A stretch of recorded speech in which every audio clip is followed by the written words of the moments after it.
La ciudad de Culiacán, capital del estado de Sinaloa, fue fundada en 1531. Sin embargo, fue hasta el siglo XIX cuando adquirió categoría de ciudad. En cuanto a la arquitectura, se ha perdido prácticamente todo lo construido durante la época colonial, salvo algunos edificios que, según un estudio reciente, exhiben características del siglo XVIII.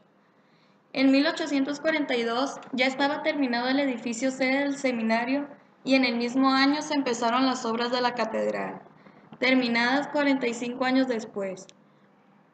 Surgió Mazatlán como puerto libre. Con esto, Culiacán llegó a perder la sede política y entró en un periodo de estancamiento y ya no se construyó ningún edificio de importancia. La labor del arquitecto Molina, en los primeros años de su llegada, hizo el remate central de la catedral y más adelante el edificio para el Colegio Nacional Rosales. Otras obras serían la casa para el gobernador, la penitenciaría y algunos edificios que acondicionó o remodeló. En 1908 haría la iglesia del santuario y por último, además de concluir el puente Cañedo, que había estado parada su construcción por muchos años, proyecta el Mercado Garmendia. Hasta finales de los años 30 fue que se introdujo el Art Deco. Precisamente ya con este lenguaje es que se empezó a distinguir lo moderno de lo antiguo. En la arquitectura de la ciudad, con todo, la obra que marcaría la transformación de la imagen tradicional de Culiacán hacia otra de ansiada modernidad sería en definitiva la construcción del Paseo Niños Héroes, también conocido como el Malecón, al margen del río Tamazula en 1939. Ahí se asentarían las residencias de la alta burguesía de la ciudad y la avenida terminaría por convertirse en un auténtico paseo para los habitantes de la ciudad. La importancia de las formas arquitectónicas implantadas en Culiacán durante los años 40 fue mucho mayor que la mera modificación de un estilo. En cambio, los lenguajes del racionalismo y funcionalismo tuvieron la capacidad de sintetizar culturalmente una sociedad en transformación, interpretar estéticamente una época distinta y asumir con todas sus consecuencias el inevitable rompimiento con la ciudad tradicional. La generación pionera de arquitectos llegados del centro, Francisco Artigas, Germán Benítez y Fernando Best, para la iniciativa privada, y Juan Segura, Roberto Saavedra y Jaime Sevilla en el sector oficial, introdujeron en la región técnicas constructivas, tipologías funcionales y por supuesto también formas arquitectónicas. Estas que habían sido aprendidas a partir de la enseñanza de sus maestros como Juan Gormán, Raúl Cacho, Enrique Yáñez y Mario Paní.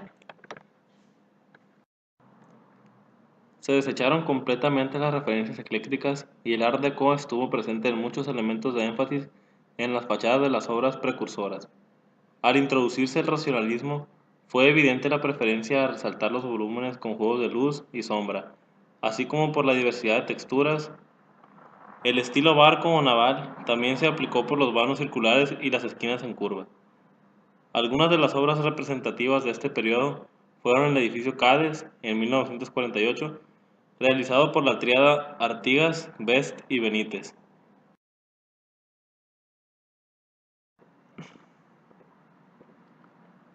Antes de inaugurarse en 1939, lo que hoy se conoce como el Malecón se encontraba rodeado de barrios marginales. La contaminación se hacía presente debido a que en temporada de lluvias se formaban canales, siguiendo la pendiente natural que tiene Culiacán hacia el río. La corriente llevaba consigo toda clase de basura y contaminantes depositados en el centro de la ciudad, quedando atrapada ahí por la vegetación y la maleza. Todos estos terrenos junto al río eran indeseables, puesto que además de la contaminación, se encontraba rodeado de burdeles y cantinas. Además, cuando llegaba a llover demasiado, el río podía desbordarse e inundaba toda el área.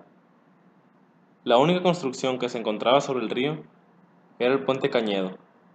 La zona no contaba con pavimentación ni iluminación, ni muchos de los otros servicios básicos. La idea de construir un malecón en la ciudad de Culiacán surgió cuando Napoleón Ramos, que en esos entonces era un influyente político de la ciudad, viajó a Europa y estando allá conoció la ciudad de París y conoció sus malecones, quedando maravillado por el paisaje. De regreso en Culiacán, tuvo la idea de aprovechar la escenografía que ofrece el río Tamazula para construir ahí un malecón, imitando a los de París. Entonces fue cuando empezó a promover el proyecto. El primer tramo del malecón se construyó partiendo desde la avenida Álvaro Obregón hasta llegar al estadio universitario.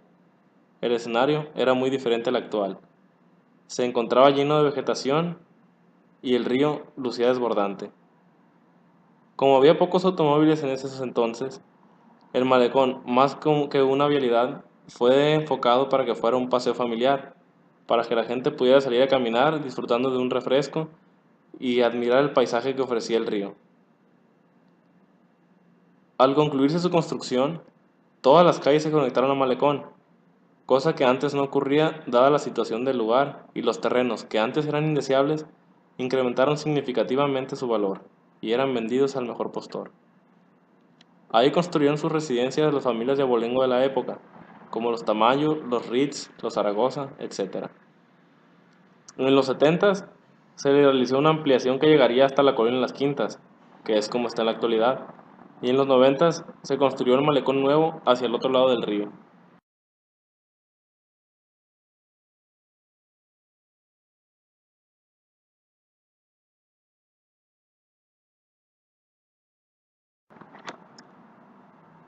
El Casino de la Cultura. La vocación inicial del Casino de la Cultura es actualmente solo parte del recuerdo de quienes ahí disfrutaron de grandes fiestas. Era el punto ideal de reunión. Todos querían participar en los tradicionales bailes, en donde nacieron muchas historias románticas. Desfilaron por aquí las mejores orquestas. Sobrevivir al desplazamiento de muchos edificios históricos ha sido su fortuna. Sigue siendo un espléndido edificio para admirarse. Al subir las escaleras laterales que llegan a la entrada del segundo piso, hacen recordar el arribo de aquellas mujeres y hombres enfundados en elegantes trajes para disfrutar el baile blanco y negro, y de la elección de la señorita Casino. Pero al abrirse las puertas es todo lo contrario. Ahora es utilizado para la presentación ocasional de libros, y en la parte de abajo hay un café y una librería. En el recuento,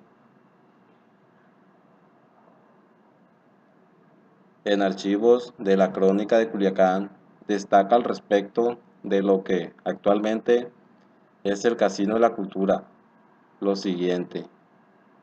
El Casino Culiacán fue inaugurado el 5 de junio de 1943 y diseñado por Constantino Asa Peralta. A lo largo de 2 décadas estuvo abandonado. Fue la primera construcción pública de carácter moderno de la ciudad.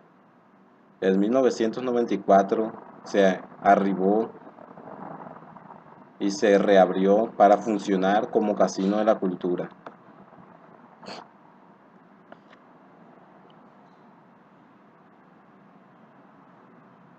Es un ejemplo de sobriedad ingenieril por su estilo arquitectónico Art Deco simplificado solo para enfatizar accesos y remates de sus fachadas.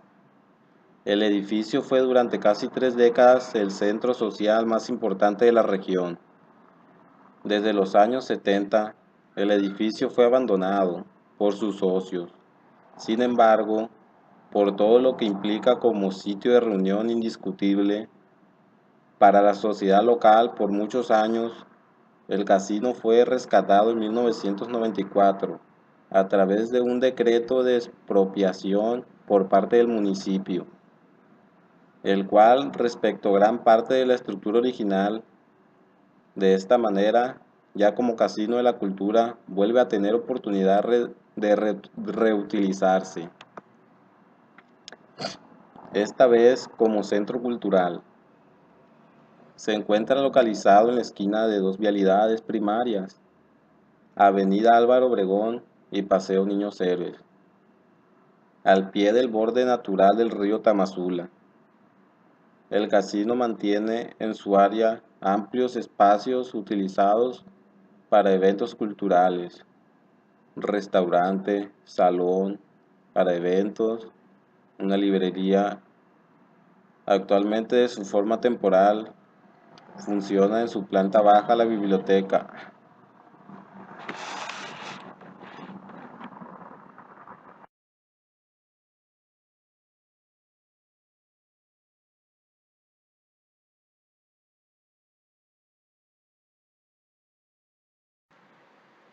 Calle Zaragoza, número 2 y 4. Tiene un cubo en las escaleras que permite la ventilación al interior y evita el sol. Es un edificio de 5 niveles. Se reforzaron las estructuras de los 2 primeros pisos. Casa neocolonial, calle Zaragoza. En esta vivienda las protecciones y las ventanas son originales. La cancelería fue cambiada. La idea de esta era que se parecieran a las haciendas mexicanas. Se requería mucho que tuvieran jardines. Departamentos Peiro. Cuenta con muros de piedra, grandes ventanales verticales de piso a techo. Tiene también en la azotea una terraza que cuenta con un jardín. Casa Ritz. Obra de Carlos Murillo a mediados de los 50. Es una vivienda de un solo nivel con jardín al frente. Cuenta con un espacio de transición entre la banqueta y la fachada. Es un estilo de arquitectura funcionalista. Sus barandales son bajos. La fachada con azulejos tipo venecianos. Edificio Cádiz. Se empezó a levantar en 1948. El edificio de la Confederación de Asociación de Agricultores del Estado de Sinaloa, CADES, del equipo integrado por los arquitectos Francisco Artigas, Germán Benítez y Best. Es un edificio de a mediados del siglo XX, construido por la Triada. Es uno de los primeros edificios. En su diseño están presentes los 5 postulados de Le Corbusier. En la parte superior la terraza, jardín, ventanas horizontales, una fachada libre, etc. El edificio se diseñó como un edificio de oficinas para los agricultores, oficinas a nivel estatal, para prestar servicios a los miembros de la asociación. Además se pensó como un hotel para alojar a los miembros de este cuando vinieras a hacer cuestiones, mas sin embargo esa idea no se llevó a cabo. Se pensó también en un estacionamiento donde ocupa lugar actualmente una bodega que no es muy utilizada. El estacionamiento no se realizó. Una de sus fachadas es cóncava y la otra sinuosa y convexa. También cuenta con planos seriados horizontales. Detrás un gran ventanal con azulejos blancos. Debajo de las siglas CADES podemos encontrar un acabado de piedra. Cuenta con características del racionalismo dinámico. La fachada norte cuenta con curvaturas y ventanas horizontales que estas a su vez permiten la entrada difusa de luz hacia el interior del edificio. Su vista es para el río. La fachada principal cuenta con ventanas de aluminio, las cuales no son originales.